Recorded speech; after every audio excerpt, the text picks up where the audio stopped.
Hello, everybody, and welcome back to the Key Influencer podcast. My name is Odysseus, and today's guest is the swimming prodigy, Thomas Shields.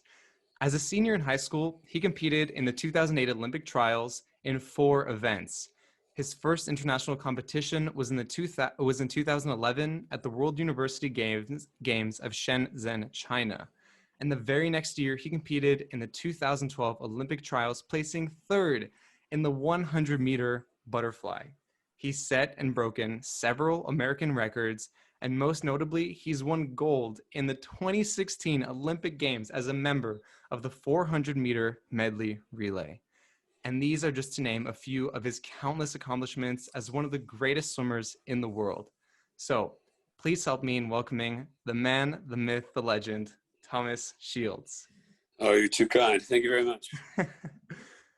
So I just want to hop right into this.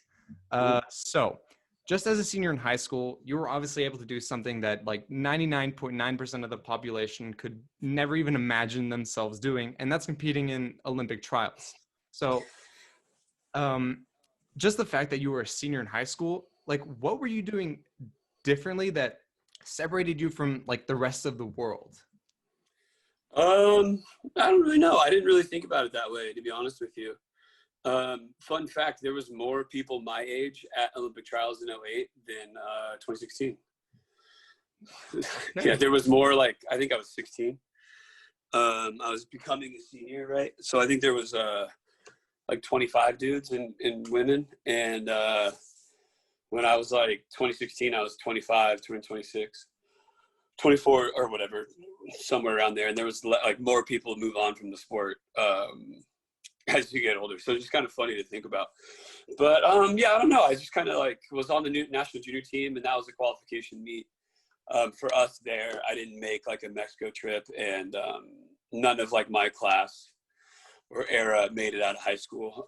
Some women do from time to time, but it hasn't happened on the men's side in a long time. So that wasn't really on my head or on my mind in that time period. You know, it's like Olympic trials is a couple of different things. And it's pretty slow of a standard, considering it's a cutoff for an Olympic test. Like if you were going to do an Olympic test, well, we're doing one this year. And what I mean by that is like, we're doing like 2 waves now. And so there's kind of like the top 40 people in each event, which is still like pretty sizable meet. And considering the only thing that comes out of that is the Olympic team, you know, 2 and or 6 spots. Like the relays, you know, you definitely want like a good amount of people. But when you're only looking at 2 spots, you know, it's like 20 people is all you really need. But I get why it's big and it's a huge event and everything. But yeah, I mean, it was, that was right when it was growing into what it is today in 2008. So it was just like this whole like fanfare and, you know, thousands and thousands of people and stuff. Wow. That's just, so you said that they were splitting up the Olympics this year into 2 groups of 40? Olympic trials. No, there's going to be like wave Olympic. 1. Yeah. So our trials in the States, so there's going to be like 2 waves. Wave 1 is like a 4-day meet or 5-day meet. I don't know. And that's for like your basic, you got the Olympic trial cut. And then they put like a new set of cuts, which if you get those cuts, then you go to wave 2, which should be capped to like 40 people. But looking at the cuts, it looks like it's going to be more than that. They're a little slow. But we'll see what happens. And then I think like the top 2 people from wave 1 are invited back to wave 2. And then wave 2 is Olympic trials proper. So I don't know if I got the messaging right around that. Oh yeah, you got it. Just put something out. Yeah. So I don't know. But yeah, I'm going to wave 2 in my 2 main events. That's basically all I'm going to do. So pretty simple for me. So when you did make the Olympic trials as a 16-year-old, did you think that this was like it for you? Like you knew that at that point, like swimming was going to be your... Yeah. I mean, I definitely had goals through college. I've never been one to like attach too much to summer swimming because it's so fickle. Mm-hmm. And a lot of people have put on me throughout my career, and especially when I was 16, I just believed that I was like short course only. Where, I think I've proven that I'm pretty good at long course, but I'm just not as good as I am at short course. For whatever reason, like most of my money, most of my success, most of my accolades have been in the shorter pool. And I don't know, dude. Like, I've spent the last like 6 years working pretty much not solely on long course because I want to keep those skills alive. They make me money, but like even right now, we're just getting ready for like a pure long course event, and then the college guys are obviously gearing up for NCAA, so we do short course every once in a while, like 3 times a week, 4 times a week or whatever, and still those are my day. I just way better at it. So I don't know. Like obviously I'm good on underwaters. I'm way more comfortable through the turns. So to be honest with you, to go back to your question, no, I didn't realize what the World Cups were going to be for me. Obviously, the ISL was 10 years prior to even existing in 2008. So I thought, I'd have a good college career and that would give me my education. And that's kind of why I was swimming at that point. I am not someone who's a trust fund kid. I put myself through school and I'm very proud of that. I got some loans to cover until I could get a full ride here at Cal. And, I'm very thankful for that opportunity. And that's what it was for me. Like, I don't mean to mince my words there. And then it turned into this career. And I'm super thankful, obviously. Yeah. So I've heard from Cody Miller, obviously Cody Miller. He's talked a lot about how swimming is, a big part of financially how he can sustain himself. Does that sometimes get in the way of do you think that, I know that some athletes use this swimming more or sports more as like a platform to make money rather than like loving what they're doing. Mm-hmm. I don't know if I'm coming out clear, but like, is that why you're also doing swimming? Like, is it the love? Yeah, or is it yes. the money? Let me not mix my words here. Yeah. Yes. If I wasn't making money, I wouldn't be swimming. I'm turning 30 in July. I'm not trying to have a fatalistic view of life, but I have a bone to pick with like the sport in general, or not the sport, but like a lot of American, I will say coaches in particular. It's like, oh, you went to short course worlds, that's great. You made a lot of money. And it's like, if you ever fucking said that about the Olympic Games, people would roast you alive. But like, I've been to the games. And I know a lot of people who've had success at the games. I've had some modicum of success at the games. It's about money. Oh. That's it. Like, this isn't some, like, the little kid in me is like, yay, I accomplished a dream. But like, I'm an adult man. Like, this isn't like the 12-year-old version of me that like was thinking of goals or that would be cool or this would make me feel good.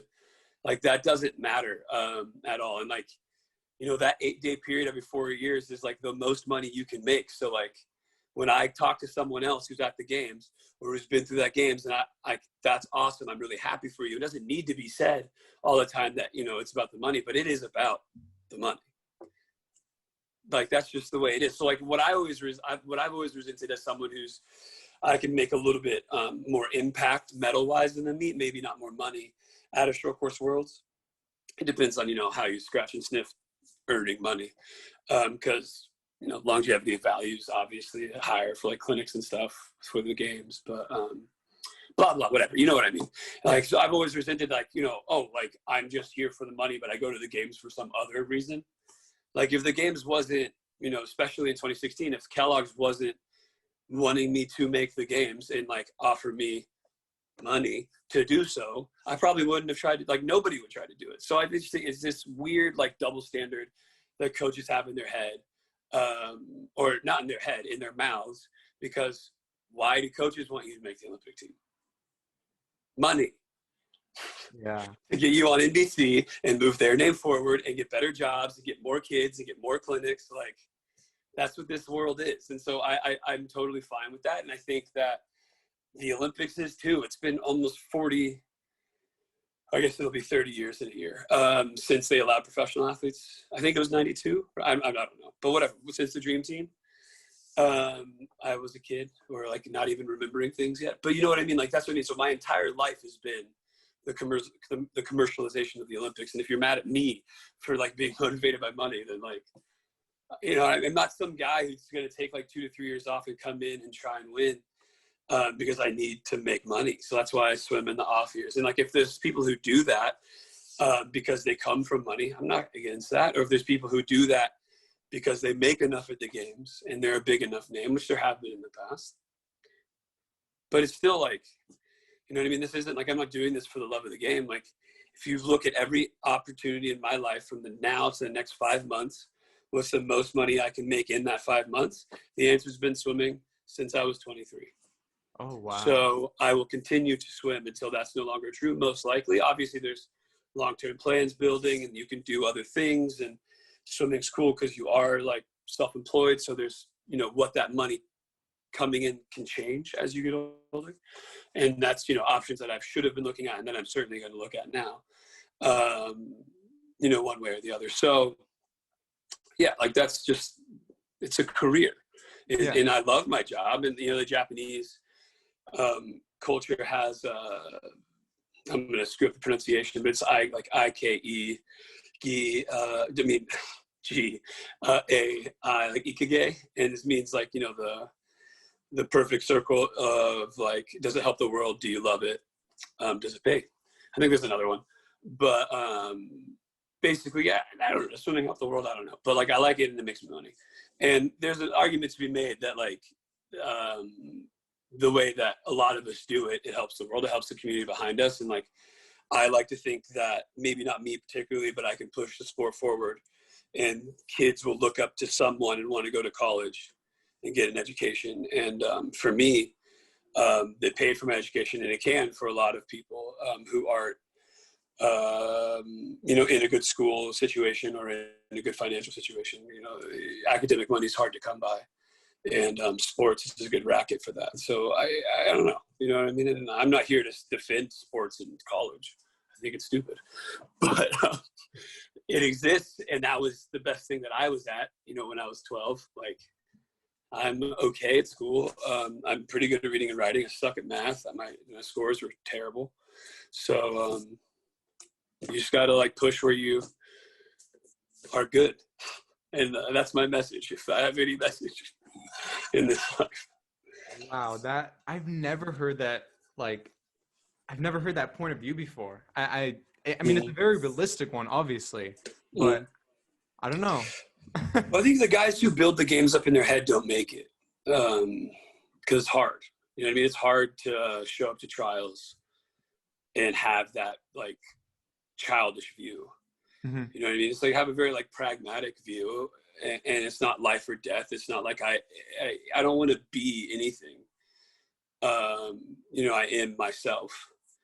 And if I go to the Olympics, I go to the Olympics. But I think a lot of people, like obviously there's a ton of guys who make it, who have this view at least at one point in their life, who attach like, oh, I want to be an Olympian. And then you become an Olympian and you get depressed because it doesn't mean anything. Nobody really cares. Like you get home and people celebrate for like 3 weeks. And then like, this literally happened to me. And I'm like hitting up my friend on like a Wednesday, like, hey, what do you want to do? Like, I'm off. And it's like, yeah, but we're not. Like, we're 25-year-old dudes, so we're all going to go to work. And it's like, oh yeah, like no one really cares. And you got to go through this like, oh man, did I like waste my life thing? It's like, no, you didn't. But like you attach, like obviously there's a little bit part of myself when you make the team that still has that attachment. But I think like as part of that growing process, having made it, you're like, well, this doesn't, it's just like a 6 weeks trip with people that you kind of know. And unfortunately for me, I got to go with a lot of my teammates, so people that I really know. But you know what I mean? It's just like, it's 5 years ago now. Like, who cares? Yeah. So is calling yourself, like when I say you're an Olympian, like you're a gold medalist, does that like have some sort of, does that have like some sort of, like, is it really as fantastic as people play it out to be? Like, well, you know, I'm a gold medalist, like prelim relay. So it's hard for people in my position to answer. I guess a lot of people who have prelim relay golds end up resenting them just because you weren't the guy on the field, which in swimming, like we're so, like the kind of people who become swimmers, look, I'm not going to disparage our whole entire community, but we're very egotistical and very like self-driven, not very team-minded compared to other sports.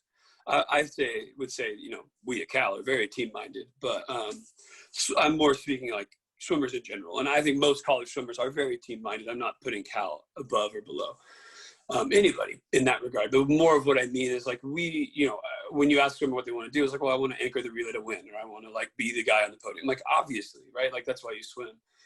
Where I think that, like, you know, those at least overt goals get delineated in team sports, and it's more about, like, you know, sacrificing what's for the best for the team, where obviously swimming just doesn't work that way. So I feel like a lot of guys who have prelim relay goals, like, kind of end up resenting them. But I've kind of gotten to the point where it's like, you know, it is a testament to, you know, what I've done in the sport. What I've always found annoying is as soon as you make the games, or as soon as you have a medal from the games, like, everything else gets thrown out the window. And this is just like tiny little bit of annoyance. And so more what I mean is, like, when they're introducing you at the blocks at some random meet, it's just one thing now. So Tom Shields, Olympic gold medalist, which is, like, great. It's a testament to everything I've done. But, like, I'm a lot more proud personally, and this is like the stupid child part that I'm talking about that I quote unquote was just resenting, which obviously is still inside of each of us. But like, I'm way more proud of, like, for example, probably the swim I'm the most proud of my life was the most recent race that I had, short course at least. You know, I set the American record. I raced probably one of my best friends in the sport in Chad Leclos. And I finally, like, went under 149, which is something that I was trying to do for a long time. And I thought my best times were behind me, right? So, like, for me, like, I attach to that. And I don't need, like, when I walk behind the blocks, like, hey, well, he's actually really proud of, like, this specific swim. But more what I mean is, like, a lot of us make the team, and it's just like, okay, well, yeah, like, that's all you get a bigger audience, and then that's really what I'm talking about. And I'm thankful for that. Don't get me wrong, but, like, that's all you're really ever going to be known for. And it's hard to outshine that, even though what I felt like what I did at the games was pretty pedestrian, like, you know, filling in the prelim relay is an important job, obviously, but, like, there's, like, you know, 50 dudes that can do that. I just happen to be the one to get it. And I know that's the way life works, but, you know, I don't know if I'm doing a perfect job explaining it. It's just, like, a weird feeling having that being, like, my quote unquote highest achievement, where, you know, I didn't feel like it was anything all that amazing, because it just objectively wasn't. I performed a role on a very good team and for a very, very, very, very, very good swimmer in Michael Phelps. So that's, you know, that's the way life is a lot of times, and that's okay. And yeah, I think a lot of people, oh man, every time I look this up all the time because I talk about it all the time, and then I never remember his name. Oh, there it is. I got there. Michael Collins is, you know, a lot of people talk about that. And he's the guy who, like, went to the moon but didn't go on the moon. Yeah, whereas Armstrong and Aldrin are very, very famous. And in that, you know, it's hard to sit here and complain when I've, you know, been bestowed with such talent, growing up in a very fast swimming community under a very aquatic family, and I've seen so much success. Like, obviously, I'm very appreciative of everything that I've experienced and been through and gotten from the sport. But, you know, to answer those questions fully honestly, like, there is those weird spots that you find yourself in. And since the Olympics are so far in between, 1 year farther this time, you know, that taste stays in your mouth an awful long time. And I think some people talk about it, but yeah, so I try not to think of the games any different. Like, you know, I swam on the final relay in 2015 and I went pretty fast. I swam on the final relay in 2019 at Pan American Games, and I went my best time from a relay swing perspective. So it's, you know, it's one of those weird things of the sport. Yeah, so I don't know. I don't even remember what the question was. But. Okay, so I just want to change the gears a little bit. And yeah, so although I think the physical aspect of swimming is obviously super important, I feel like when you are behind the blocks and you're getting ready for a race, I think it's mostly just a mental game at that point. And correct me if I'm wrong, but does having the right frame of mind really affect your success in Yeah, no, day of, it's all mental. And for me, like, what we do with me, Durden's a pretty interesting guy. And obviously, I think he's the best coach in the world. And I love training for him. But I don't get much in the way of, like, stroke help or technique help, especially day of. Just because with me, that's not the problem a lot of the times. And I'm not trying to be super egotistical. It's not like I have the world's best butterfly. But what I mean is, it's about moving slow, breathing slow. Because, like, what's limiting my performance, especially at this age, and by this age, I mean probably the last 5 years, Yeah, since Rio, basically, and a little bit before that, it's been that a mental, emotional side. And it's so easy to get caught in these weird mental traps where you're really just trying to like repeat habits that we obviously work on every day. It's not that, what I mean is, it's not like I don't get help. Like I was talking to Dave after every practice this week about like, wow, this look, what about that? Okay, I'm like just kind of breaking it down. But like I talk more than he does, and that's just how our relationship works. And it's, oh, this was good, this was bad. It's really all I hear from him, and that's perfect for me.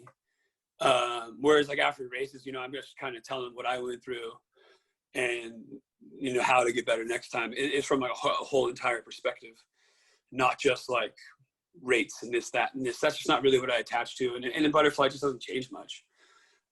Interestingly, I just went like 53.6 in a final recently, which is pretty slow.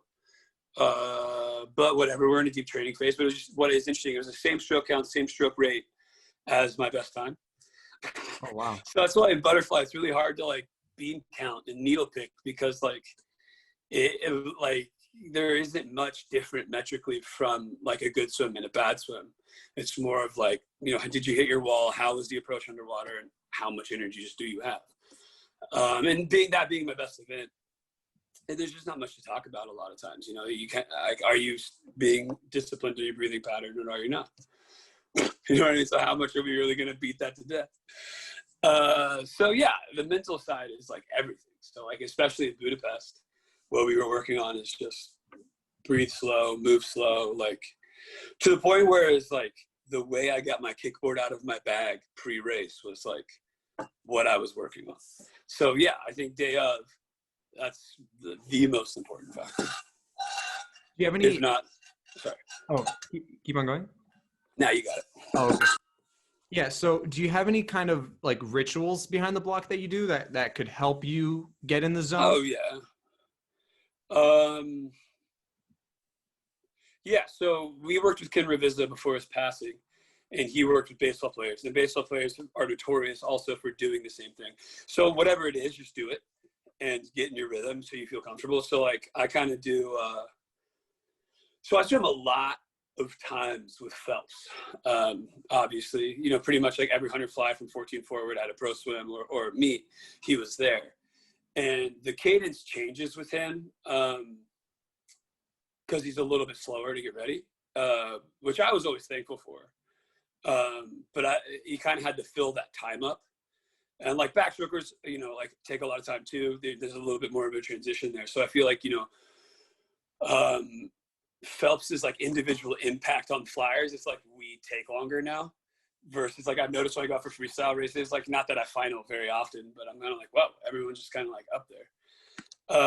And I don't know if that's like true or to his credit or whatever it is, but like for me, I just copied a lot of it from him, which I feel like a lot of people have taken different things. He did that thing where he straight leg behind the wedge and then like knee up. And I do the same exact thing. I took it in 2015 when I was building my pre-race behind the blocks things. I was like, oh, okay, I'm supposed to do the same thing every time. Like, what do I do? And I don't really know. And so I was like, well, what's that guy do? He's fast. So I just started doing that. I don't do the back slaps, obviously, but like I definitely, do the leg stretches. And then I usually tie my suit after that, make sure my goggles aren't foggy, put them on and back on like twice usually. And then once I get up on the block, I kind of like take a deep, like ribby breath and then cough out. I would say I was the first one who was coughing, but I think there's a couple flyers who think they started it. But now, this is another interesting thing that I've only noticed in fly. I obviously don't do that much freestyle, but I have been in a couple backstrokes, whereas like now, like every flyer coughs before the 100. Phelps was doing it too, obviously. So it's kind of one of those things where it's like, see who does it last. And I don't know if anyone else thinks about this thing, but like I talk about it with enough dudes where it's like, oh yeah, no, I do that too. So I think like everyone's doing it. So it's kind of one of those weird gamesmanship things where you're trying to control the pace yourself and just, be the coolest dude there for no reason. But yeah, so that's the kind of stuff I do. Wow. Okay. Yeah. No, it's highly specific to answer your question. So you kind of rehearse every part of every little tiny bit.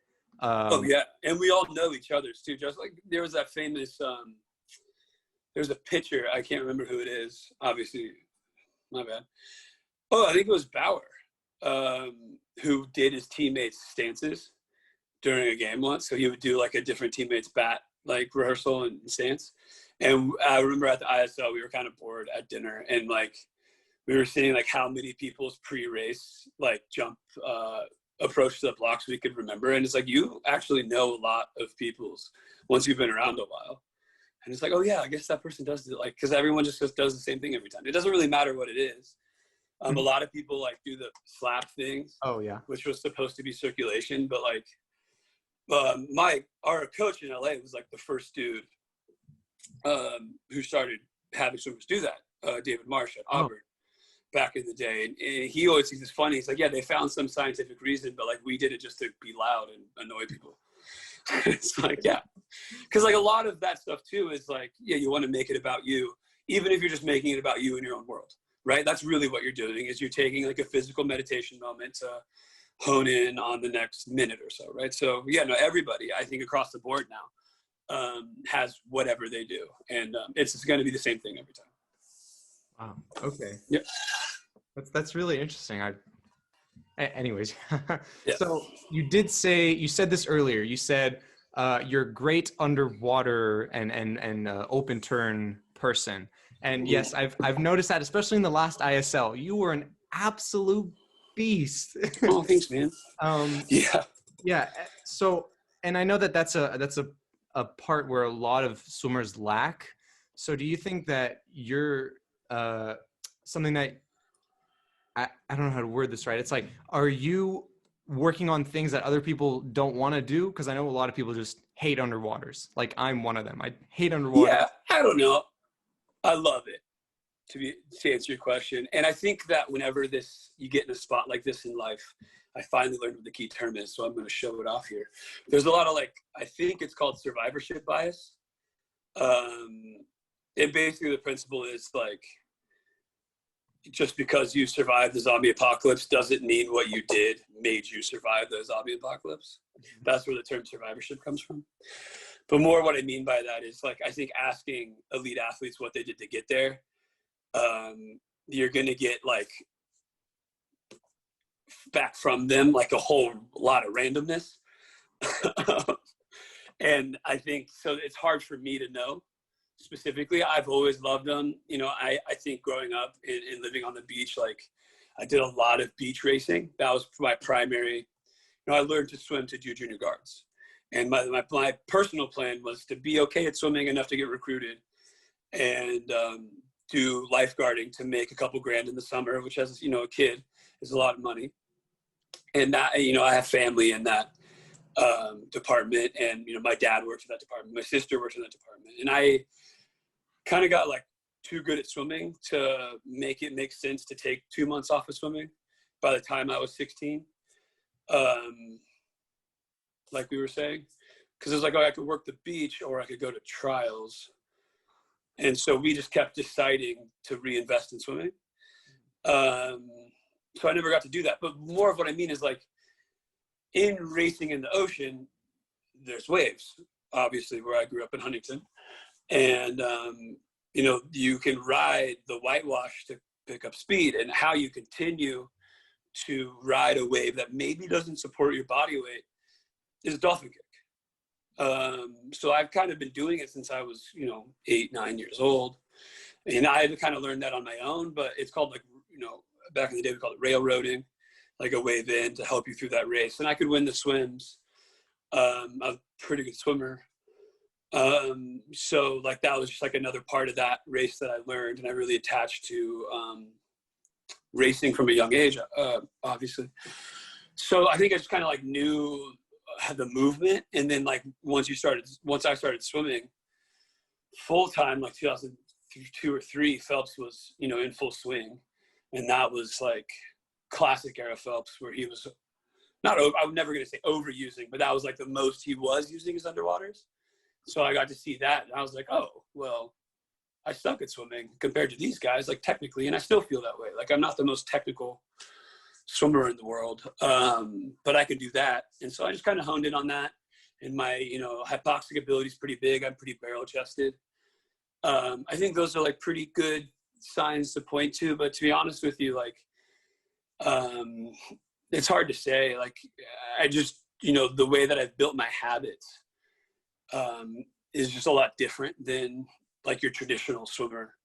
And it's kind of weird. Like today we were doing an aerobic set, and it was, like, I don't know, 8 200s pull, 8 150s, kick swim. And I'm like, okay, I'm really bad at pulling traditionally. So I'm like learning to keep up with guys now. And I'm 29. And through the kick swim, I'm pretty good. I'm a pretty good kicker. And then, I'm pretty dead. My shoulders are hurt. And we did like 8 1s, just 10 by 2s. It's just pretty traditional aerobic stuff. But, we were doing free fly work. And I won't talk about anyone else. I think people get weird about training. But the other flyer in our group was beating me by like 10 plus seconds on the 100s free fly. Wow. So I'm just not that, like in a set like that, your underwaters are going to be pretty turned off. Everyone's is, and so I come up and swim. I'm not that good at that. So I don't know. It's like through these sets, I just get murked. I just get destroyed all the time. But then we get into stuff that I'm good at. And, I can beat, some guys that are, top 16 in the world by a large margin. So I've just had this like high risk or not high risk. That's not what I'm trying to say. High variance style of training where I'm so predominant underwater. And so if we do something that's slated towards that, like butterfly towers, underwater's fast on low interval, like I'm going to be pretty good at that stuff. And that's kind of the stuff that applies to my racing. Whereas like a lot of this other stuff, like I remember we went up to OTC and I was with Bowman's group. And a lot of people were like training with Bowman's group, like me. Like a lot of the Georgia guys were there. This was before the ASU job, I think. And we were just doing pulling, and I'm just like a 50 behind. It's like, obviously, that's Chase Kalish. He's pretty good, like all-around swimmer. But it's just like, man, there's a lot of this that I just still suck at. So it's just kind of this weird balance. You know what I mean? And I've just always been this like imbalanced swimmer. So like I kick out really far and take 2 strokes and then turn, because that's kind of like all I can do still. So it's weird. And so I it's hard for me to say like, why specifically it is this way, but it's like where I found success, and that's why I do it. Wow. Okay. Yeah. So I guess you don't see yourself as the traditional swimmer. Like, dude, I can do 3 strokes kind of. And mostly, you know what I mean? So like, I'm a mid-D guy, so we do a lot of IM, and it's like every single day, it's like, IMs do this, and Tom, I guess, do it differently, because I just can't do like 25% of what we're doing that day. So yeah, it's always been kind of like weird, and I've needed some special attention from time to time, but I think it's better, like, had I learned to do breaststroke younger, because like, if you're doing 4 rounds of something, like going like fly back, fly free, there's just a lot more fly than you think it is. So like that can like degrade your fly, but then like when I'm not just going to sit around. So it's always like an extra thought. And then like whenever you're doing like true IM stuff, I don't know, it just sucks. So my life's harder. You should feel bad for me. I'm kidding. I'm just saying it's weird. And I've had a weird existence in the sport for those reasons. Okay. So I know that the 2021 Olympics are obviously coming up, and like you said, you guys are getting ready for that. So how has your life kind of changed from your day to day now that you're getting ready for 2021? I mean, you don't want to do too much different. I don't, I personally don't treat the years any different. All of my cycling, or mesocycles, macrocycles, like that's not my job.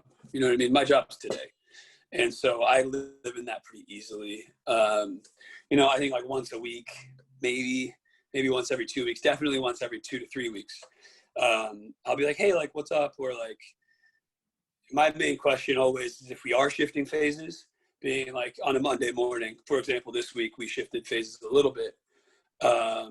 On Monday morning, I just kind of walked by dirt, and I was just kind of like, hey, that was a little bit harder. So, than a typical Monday. So like, what's what are the sessions this week? So like Monday afternoon we do this, and Tuesday this is what we do, and then Wednesday we do that, just to kind of plan my caffeine more than anything. Okay. And just have like a recovery, like, okay, well, this is where I'm going to pick up abs. This is where I'm going to do a phone call, and just kind of stuff like that. Right. So that's all I ever get in that. And so from a year to year cycle, that's like not even on my mind ever. You know what I mean? If like Durden has an opinion where we're going to scale a year back to kind of like rest us so we can push a year harder, I don't know, you'd have to ask him.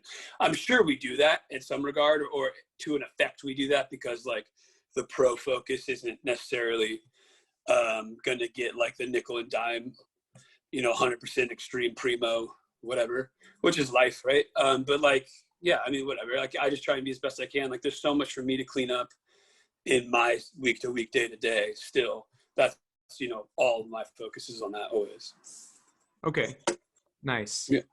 So, okay, so I don't know if you want to answer this or not, but it's just something that I find I kind of want to know the answer to, because anyways. So did get third at the 2012 Olympic trials. And Yeah. I know that must have been a little painful, even though it must have been just an amazing, like, no one gets there. I got fourth. I didn't mean to. Yeah, I wasn't going to correct you, but yeah, Lochte swam like randomly. Yeah, he beat me by like a couple hundreds or a couple tens. I forget. But yeah, Phelps, McGill, Lochte, than me. No worries.